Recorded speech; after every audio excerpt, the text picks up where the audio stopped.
Welcome back to another episode of Love Yours Podcast. It is your host, Aurora Treacy. And if you are a new listener, welcome. I am so happy you're here. And welcome to the space where we are learning to cherish our own journeys through sharing the highs and lows and connecting on our experiences. Let's get into it. All right. Finally, we're doing a check-in this week. I know last week's episode was more of an oversharing session. It was an oversharing session, actually. So instead of doing a catch-up and kind of what I've been up to, I just chatted about what was on my brain, what was on my mental. So this week, I got to catch you up. Last weekend was probably the most hallmark weekend I've had since living in Nyack. Not to gloat, but it was so fun. So I got this new part-time job at this little shop across the street. It's called Aurora Trading Company. And I've learned they've been around for like over 14 years, but they sell, oh my gosh, anything from kitchenware to candles to soaps to jewelries to clothing to mugs to pillows to furniture. It's like all these indie brands that are really like carefully crafted and sourced and so neat. You can always find something you don't need in that store, and I love it. And I get bored on the weekends and want some extra cash, obviously. Who doesn't like more money? So I saw they were hiring part-time. I was like, obviously I'm doing it, I'm there anyway.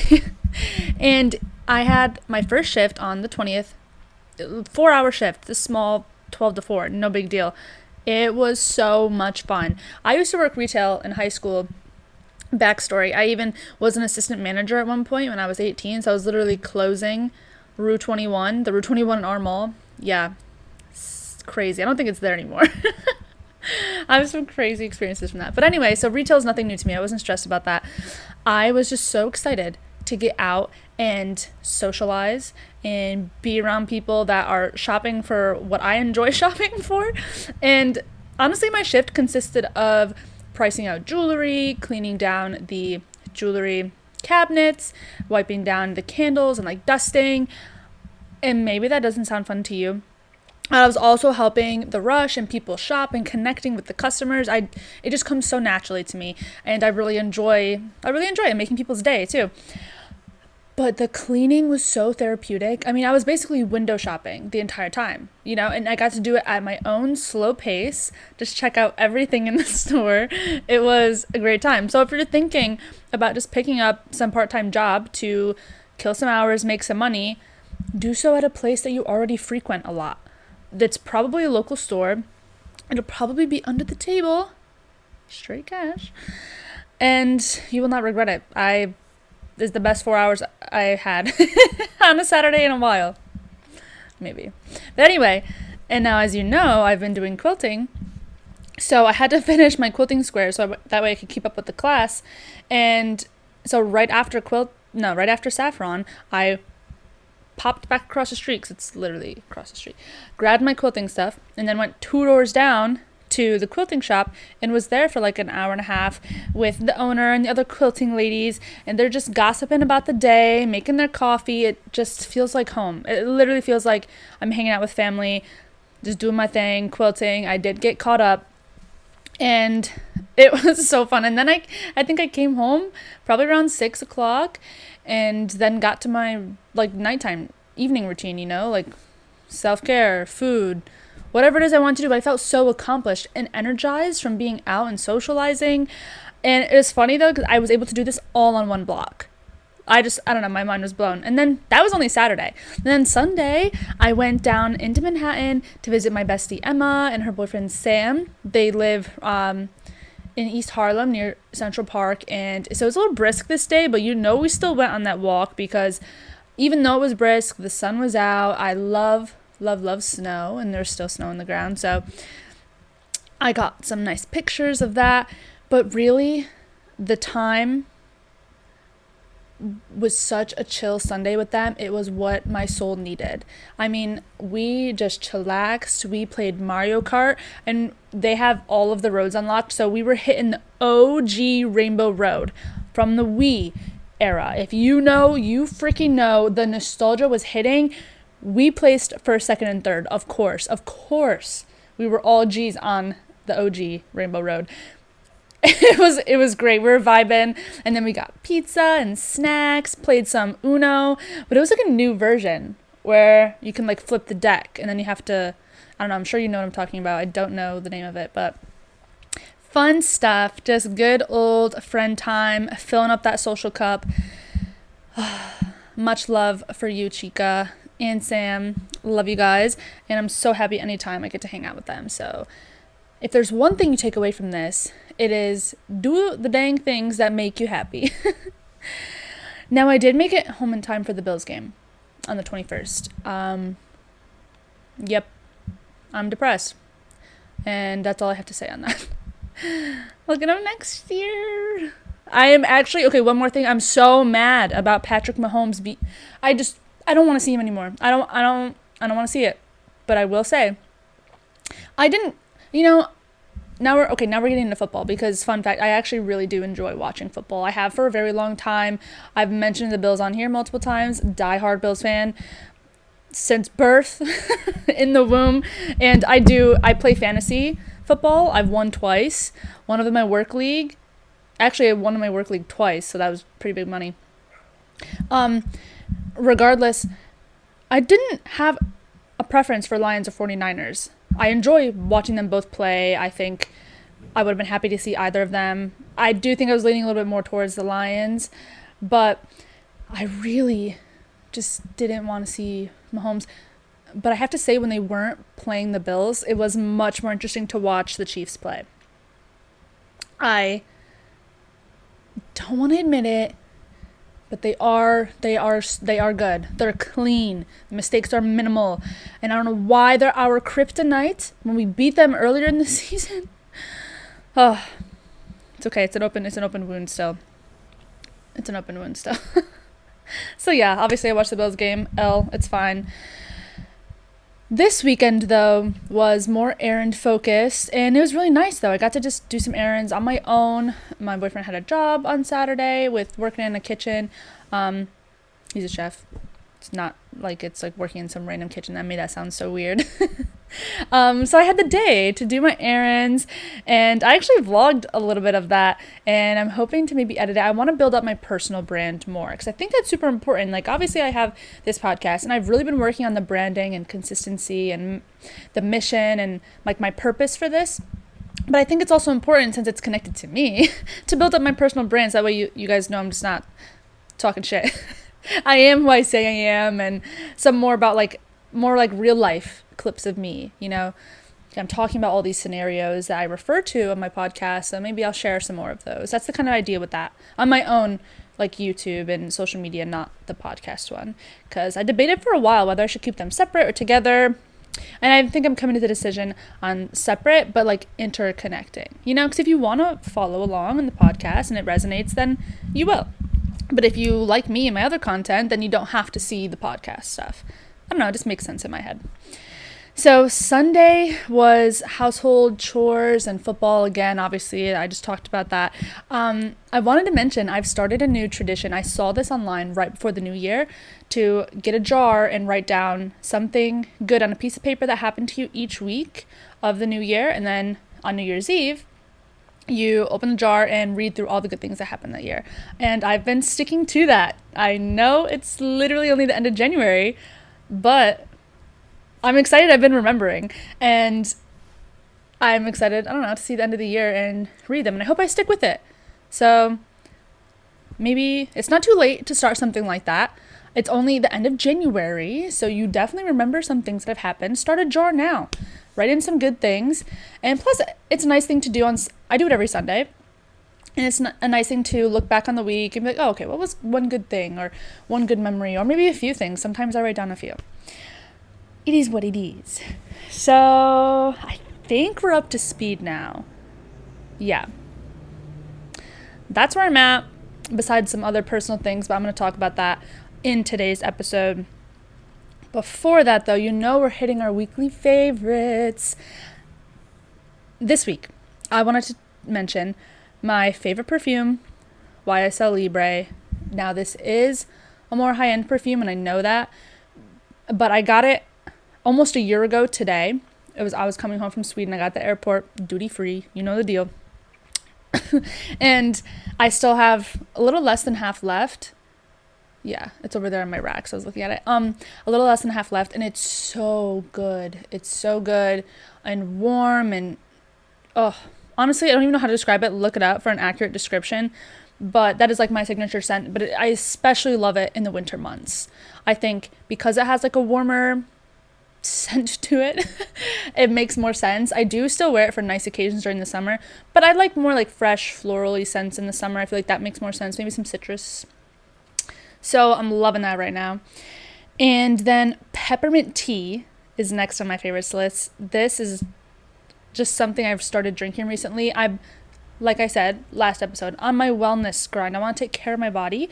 So I've been drinking teas to help supplement in my daily life. So chamomile before bed, ginger and lemon to help with digestion, and peppermint tea, look it up. It has a long list of benefits, and I'm sure it can vary per person, but it tastes delicious and can help with anything from headaches to indigestion and the whole 9 yards. And I kind of have all of that mixed together.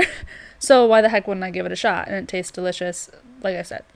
So peppermint tea. Now this last one on my favorites list kind of gonna make me seem like a nerd, but I love it. I don't care.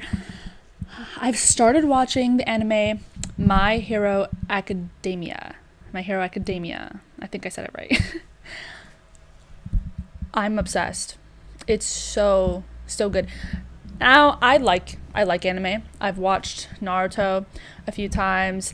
That is the one that got me into it, and Demon Slayer, also fire, and other ones I've watched as well. We have Funimation, so once we finish one, we're like, all right, what's next?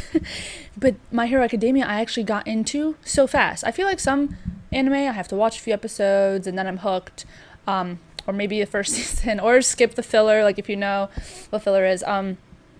But no, this one I was hooked from the beginning. I'm loving where the story goes. They do not hold back. There is no chill.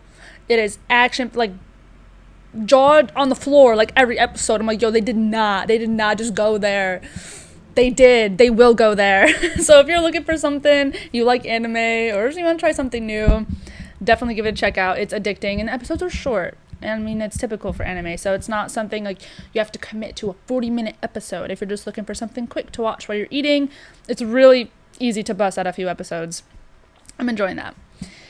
Okay, we're caught up, and those are my favorites. So now, what you've been waiting for, let's get into this week's topic, navigating quarter life challenges. From your fellow 24, soon to be 25 in May, let's talk about what the hell is going on, what challenges come up during this period of our lives, some common struggles and milestones faced by this time period. Honestly, I feel like anywhere from 18 to 27, you come across these challenges and struggles, and I want to talk about a few of them. I think I've been struggling with a number of these recently. I know others have to some degree, and I think it's really helpful to get some perspective from other people that are going through similar things or have already, and kind of help bring it back down and relax, remind you that it'll all be okay. So let's get into it.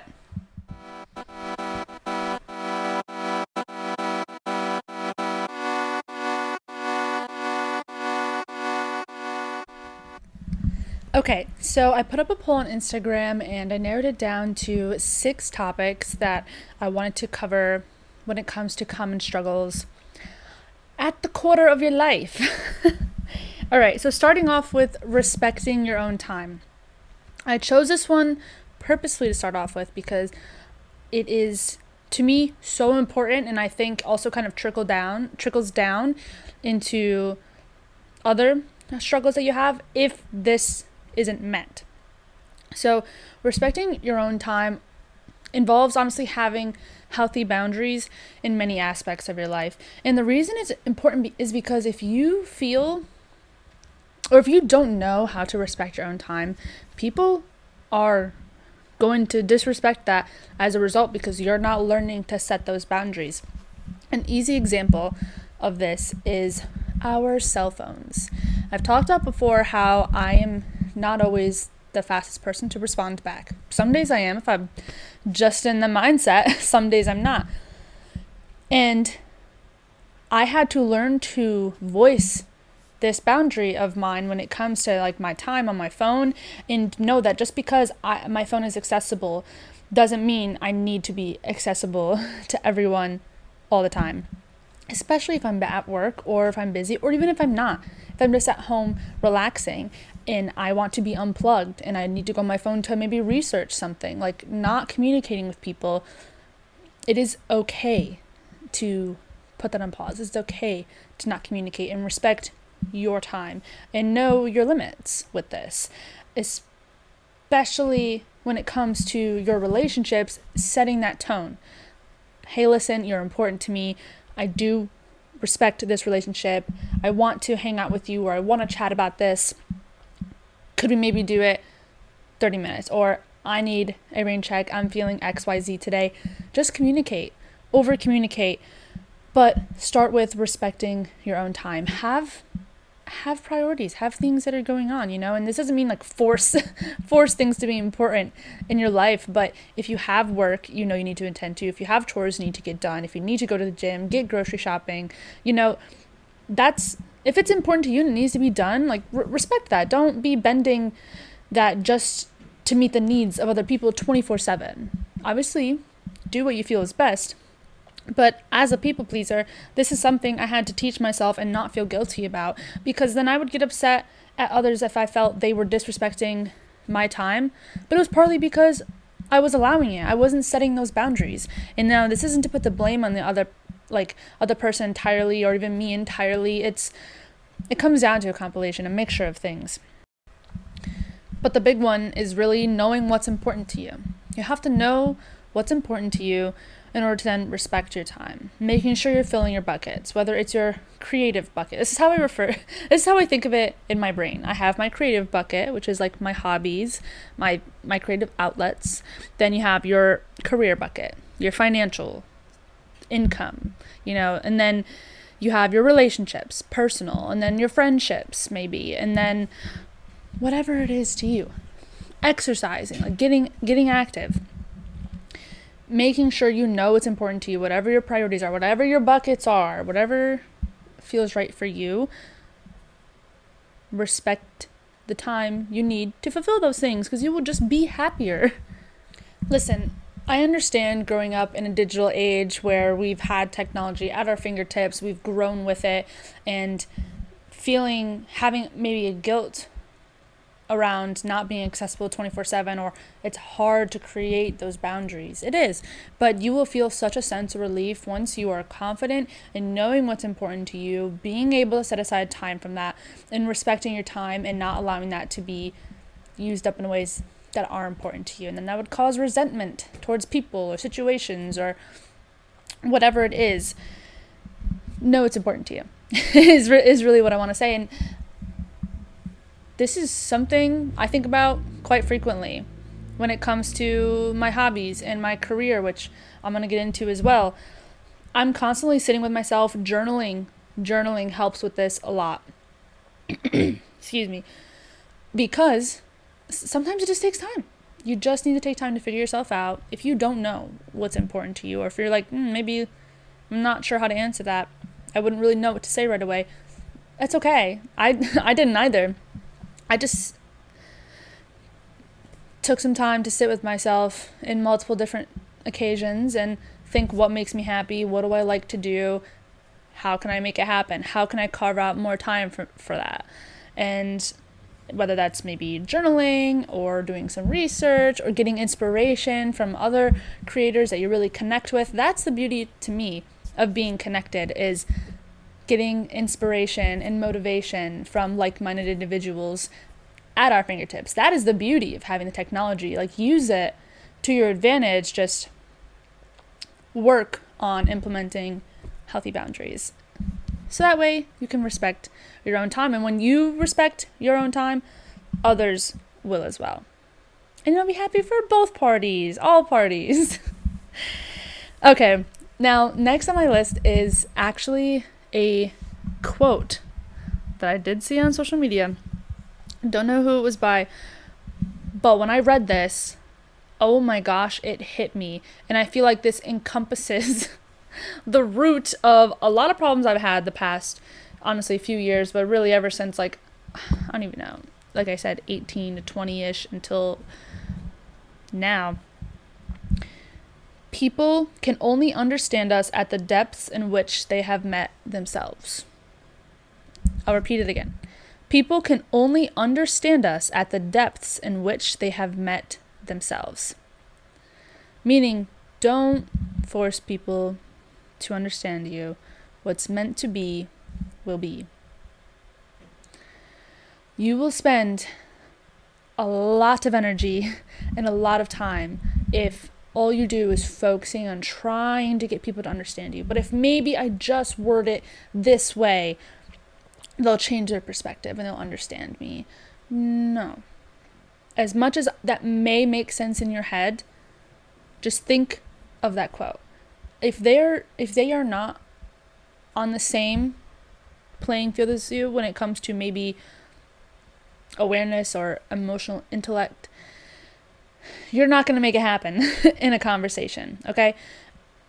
You need to be confident in yourself and know that even if you're understood, that doesn't change who you are. If it is meant to be a connection, if they are meant to understand you, they will. They will, if it's meant to be. But sometimes they're not at that level yet. Sometimes they haven't done the work to even understand themselves, so they couldn't even comprehend what you are saying. And now I know this is speaking in very broad terms. This concept can be hard to narrow down to like one specific event.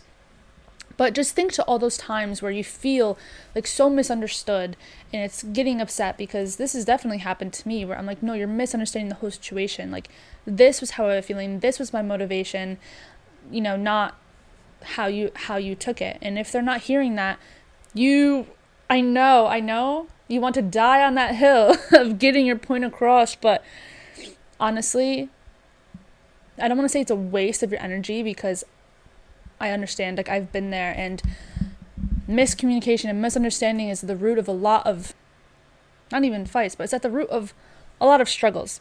It's at the root of a lot of struggles for people. It's important to know when enough is enough. You've said your piece. You need to be confident in you and just know that not everyone is where you are at mentally. They're not in your brain. You can't be in theirs.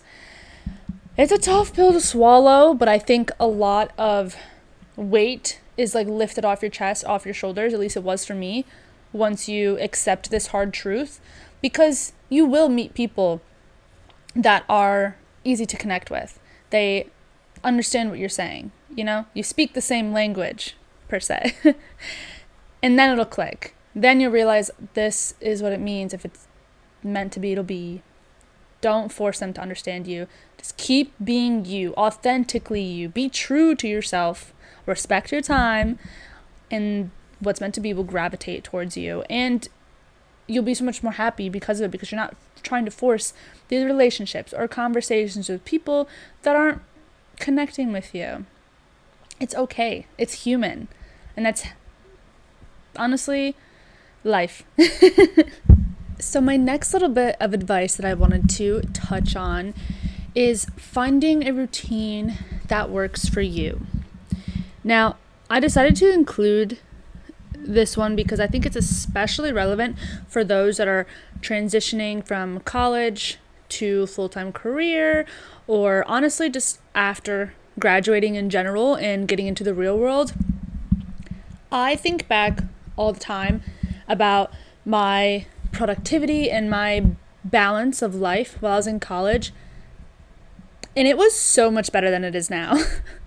I'm not even gonna sugarcoat. Like, I had obviously my classes were down, grades were great, my social life was up, I was getting in the gym every single day, I was going after my hobbies and involved in campus and doing things with my friends, and I don't know how, but I just juggled it all so seamlessly, I feel like. And I also had part-time jobs, so I had a little bit of cash flow. And I felt like I was at my peak productivity, to be honest.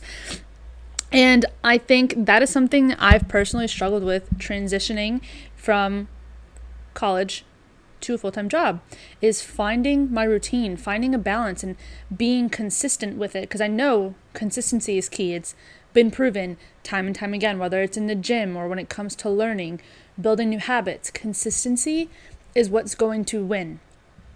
And I've been struggling.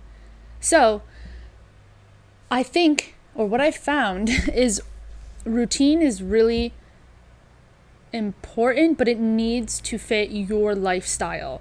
And a great place to start building a routine that fits your lifestyle is to look at your goals. What's important to you? What are you looking to achieve? Or what do you want to maintain? And then the steps you need to get there. So for me, maybe a new goal of mine is going to be more active, but I share a car and the gym is 20 minutes away. So maybe setting a goal of going to the gym every day at 6 a.m. is an option, or setting a goal at lunchtime. But the thing is, I have to think logistically when it's going to make the most sense. I'm sharing a car. Am I a morning person or am I an evening person? These are all these types of questions you need to ask yourself. And I don't really have the answer yet for myself, because again, in college, I would go to the gym at midnight. I had Planet Fitness and it was open 24 hours. I'd get done with my shift waitressing and then go work out. I don't know where this energy was coming from, but I do think maybe part of what's playing into my issue personally is working from home, because I don't leave the house during the day. And I think being out and already, at my job, out of the house, it was so much easier to go to the gym. So that's definitely a big factor in it. But my point to building a routine that works for you is looking at all these factors and being realistic with yourself. Know what your goals are, where you want to be, and then you can set an action plan. Because I think back onto those times where I was seemingly at peak operation. My consistency was there. I was hitting all my buckets, like I mentioned before. And it's just different. It is just different. And no one really prepared me for that struggle, because I hadn't struggled with it before. And I didn't get any sort of notice that was just going to go out the window, that a full-time job really just kind of fricks everything up. Not scaring anybody. There are a lot of people who thrive and do well at this. But the reason why I come back to routine is because when I'm watching those girlies that are thriving in their corporate lives, but also in their social lives and fitness lives and all aspects of their lives, I'm watching their videos and they have a routine down that works for them, that they enjoy. And I want to be that. So I am currently working on that. And one of them, a way that I'm doing it, is waking up earlier. That's just the first step. I know that because I work from home and I work till 6 p.m., the hours after work go by so fast, first of all. So I was like, listen, I need some more time in the beginning of the day to get some more stuff done, because realistically, I just can't fit in everything in the evening. It ain't happening, because some days I just want to relax too. Some days I just want to eat and watch My Hero Academia, for example. No, but for real. So I started waking up earlier. Right now, waking up at 7 a.m. is getting easy for me. Now, again, to you that may be like nothing. To some people, it's hard.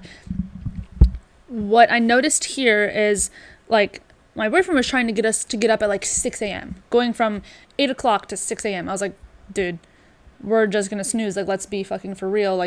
That alarm's going to go off. You're not going to wake up. You're going to keep snoring. I'm going to get fed up and yell at Alexa to turn off. And then we're going to wake up at 8 like we always do.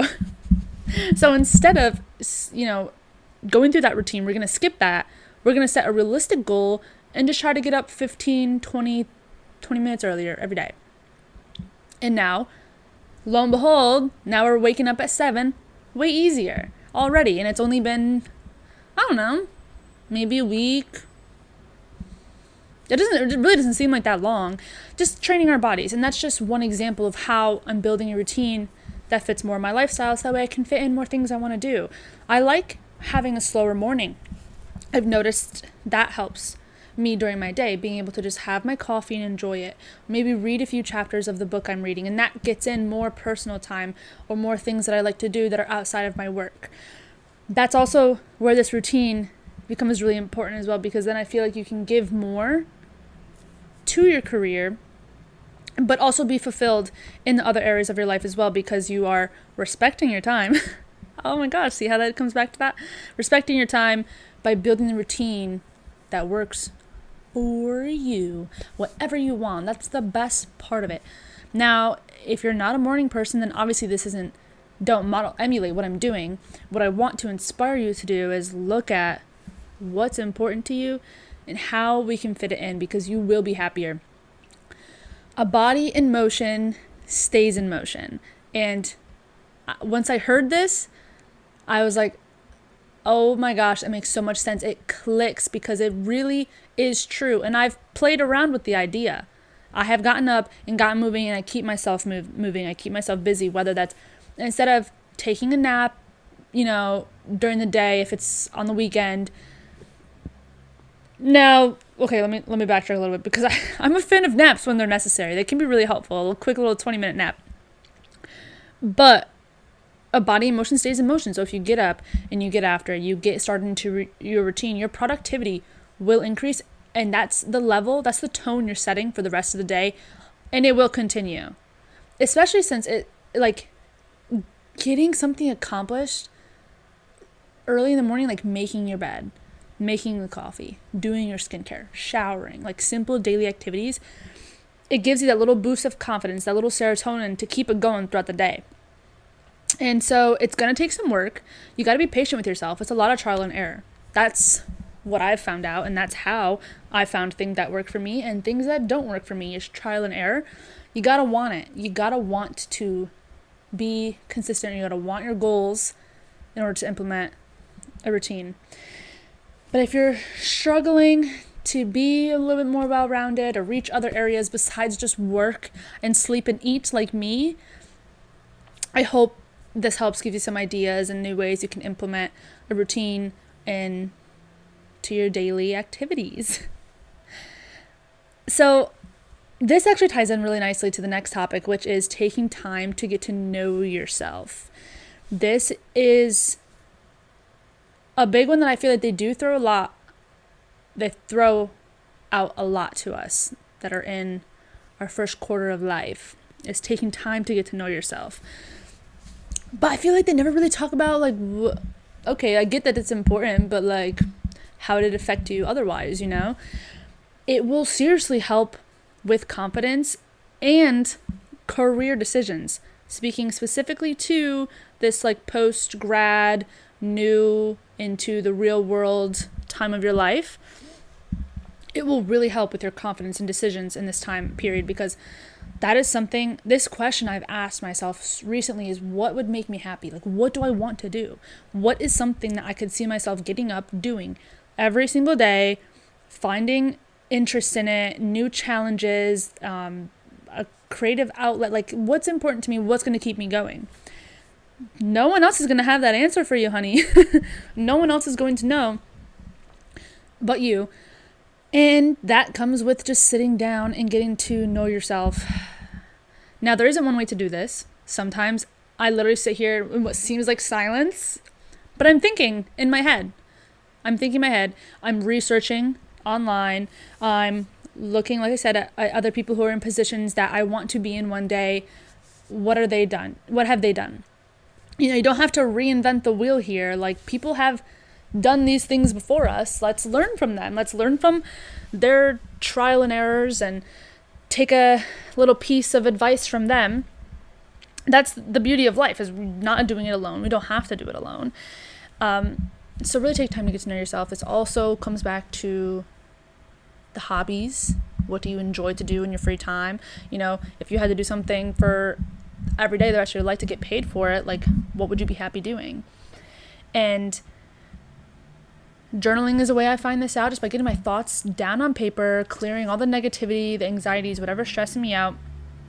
And then just see where that takes me. See like what's on my mind, and what do I find myself watching on TV, for example? What do I like consuming on social media when I do that? Like, is it travel pages? Is it house remodeling? Is it fashion, skincare, sports, whatever you find yourself gravitating towards?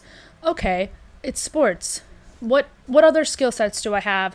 Oh, I'm great at working excuse me, I'm great at working with people. I love media. I'm up to date with the trends. Oh, maybe a media job for a sports management company or a sports team would be a good route for you. It's an example of just kind of like the thought processes that I use. So for myself, this is now going into the next topic, by the way, which is career struggles. So we're just going to let this flow. For myself, I've said this before in an episode or two ago, and I was like, I know I could really excel in a position in my career that married both my interests and my strong skill sets. And so that's what I'm on the hunt for. And I've been narrowing it down more and more because I spent the time getting to know myself and what I'm truly interested and passionate about, and then also what I'm skilled at as well. And for me, this really lies in hospitality, travel, luxury items, goods, fashion, trends, skincare, those things. So there's a lot of options. That's a lot. There's some PR companies, because I'm in PR and media and communications, there's some that are devoted to just fashion. There's some that are devoted to just travel and hospitality. There's some that do a mixture of those. And so right off the bat, when I'm researching these companies, oh my gosh, I get so excited. And that's what it reignites that fire inside me and the passion. And I could truly see myself doing these things for years and not getting sick of it, because these are things I'm already researching on the day to day. And so as far as like my skill sets that play into it and what I'm looking for in job descriptions, and myself as an example, just to help get you thinking, it's research skills, it's communication skills, it's media management, it's social media marketing, it's my writing and editing skills, it's my eye for design, it's my relationship building, my networking, like all those things that would make me fit for the position. Also skills that can't be taught, such as your drive and your passion and your interest. Those things necessarily, can't be taught. But what can are the other skills using certain software. So don't let a job description deter you just because, I don't know how to use this one specific software. It is a fact that the majority of women don't apply to a position if they don't feel they match 100% of the description. And we have to remember that description is just an ideal situation, not realistic always. And guess what? People want to work with someone they like. They want to work with someone that they want to work with, So they're hiring you as the person. You need to be interested in the company, align with their values and their mission, and are compatible with them communications wise. Other skills as far as their operations and how they run things and how they like things written, those are things that can be taught. And I think this is an important thing to remember, especially when dealing with any career struggles. If you're thinking about making career decisions, it can be hard not to get down on yourself when looking at these job descriptions and being like, oh my gosh, they are looking for so many things. Like, I feel like I only qualify for some of that. Like, one, you're probably underestimating yourself. I do this a lot. I'm very guilty of this. So I'm sure others struggle with that too. But two, no one is going to be 100% fit. So be confident in your ability to learn. That is one thing I have always told myself and my employer, is that one, these are my skills, XYZ. These I know I can learn. I am confident in my ability to learn and learn fast, and I'm engaged, blah, blah, blah, blah. You get where I'm going. They're going to hire you for who you are and the mindset and energy that you bring, and then any other skills can be taught. So be teachable, be adaptable, be open-minded, and be your best advocate. Personal branding is huge in this situation. And I think it's also important to know what type of worker you are as well. Like I've said before, some people don't need to be so passionate about their job. It can just be a source of income for them. And that's absolutely okay. To those individuals, I applaud you. I just don't know what that feels like. That's not my case, so I can't speak to that. I can only speak to the struggles that I have when it comes to juggling passion and work and income and finding the balance between the two, because at the end of the day, you got to pay bills. That's how it is. And that is the other mental struggle that comes with this, is that they don't prepare you for after college. I feel like in college it's so easy to pivot. It's easy to pivot when you're not feeling something, when it's not clicking, or you're not passionate, didn't like it as much as you thought. You can pivot, you can switch careers, you can get a different internship next semester. Once you hit the real world, it's not that easy. Some may have the luxury, but I don't, and I know a lot of people don't. You can't just quit your job without something else lined up. You need to be more responsible than that when you have things to pay for, responsibilities, and so on. So putting a lot of thought and intentionality into your career decisions becomes even more important as a result of that, once you realize the impact of taking a job. And once you're there, you can't just quit. And I mean, it's also like your professional network that you're building here too. So unless it's an extenuating circumstance, you shouldn't really be burning bridges either. Things always come back around. You don't know where that person will be in 5 to 10 years and what opportunities they have. And if they liked you because you're a great person to work with, who knows? Maybe you'll find yourselves crossing paths again. So don't burn bridges either. But getting back to knowing what type of worker you are, like passionate versus income driven, plays a large role in what you should be looking for and what motivates you. So obviously, I'm passionate. Do your research, know your options, know yourself, and be able to advocate for yourself. I think this is something I am currently really, really working on, which is why I have a lot to say about it. I am very actively doing all these things. I have a lot of tips for LinkedIn, and I can just share a few real quick.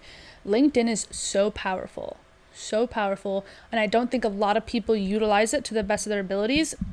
I used to be a recruiter, which is why I feel like I might have some more skill sets in using that and networking that help me with building my career in public relations now because of it. And one of them is just don't be afraid to reach out and connect. That's what the platform's for. Professional networking and building that system to help your career. So you're doing your research, you're finding your top companies that align with your interests and your skill level and maybe salary, whatever else is important to you, compensation. Now you're finding them on LinkedIn and going to the job posts and applying is obviously a great start, but also going to follow the page. You're going to see if they release any articles, subscribe to a newsletter, because a lot of times like building these connections isn't a one and done thing.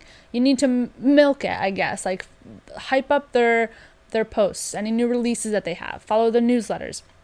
And also you're going to go to the people that work there, send connections to every single one of them.